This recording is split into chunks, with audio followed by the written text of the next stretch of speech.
Samantala, alamin naman natin ang pinakabagong balita mula sa COMELEC. May news to go si Tina Panganiban Perez. Tina! Ivan, ramdam na ang mahigpit na seguridad dito sa COMELEC Command Center sa PICC. Mula pa kagabi ay may COMELEC checkpoint na sa labas nitong PICC at ang lahat ng mga pumapasok dito sa Command Center ay sumasa ilalim sa mahigpit na security check. May mga K9 din umiikot dito sa lugar. Wala pa namang mga miyembro ng COMELEC Unbank dito dahil inaasahang alauna ng hapon sila magdadatingan para sa initialization ng sistema para sa pag-convene sa kanila bilang National Board of Canvassers. Ang ilang mga commissioner din ay ngayong umaga boboto. Ang mga nag-avail lang kasi ng local absentee voting ay sina COMELEC Chairman Sixto Brillates Jr. at Commissioner Grace Padaka. Isa sa mga tinututukan ni Van nitong command center ay ang 108 na mga PCOS machines at CF cards na sira. Pero ayon dito kay Attorney Al Kadam Sakandal ng Servicing Group ng Command Center, 0.13% lang daw ito ng 77,829 na PCOS machines na gagamitin sa buong bansa sa araw na ito. Para sa mga lugar na hindi pa dumarating ang mga replacement PCOS machines nila, ay tuloy pa rin daw ang botohan. Ang mga botante, isi-shade pa rin ang mga oval sa kanilang mga balota. Pwedeng intayin nila ang replacement PCOS kung hindi sila nagmamadaling umuwi para sila na mismo ang magsubo ng balota sa makina o di kaya ibigay ito sa Board of Election Inspectors sa kanilang mga presinto.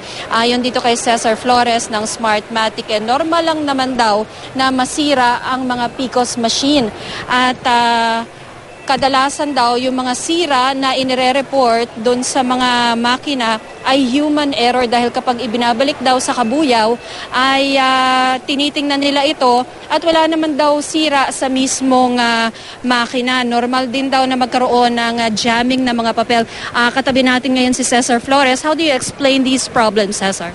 Well, like I said, there will, in an election like this, automated elections, and it's consistent with what happens in other countries in the world, there will always be cases of machines that will actually break down, either a power failure or a screen that breaks. That's within the range of expected issues.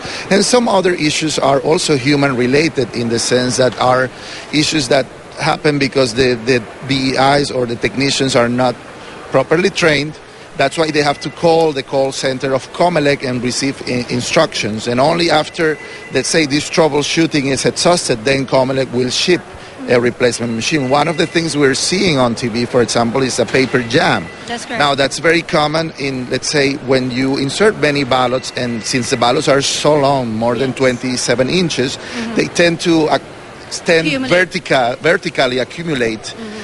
So with a little shake, and they will fall into the bottom of the box, because if they stay there, the next ballots won't have space to fold into the box. So and the solution sometimes is very simple. It's very like for paper jams, they just have to shake the ballot box. Yes.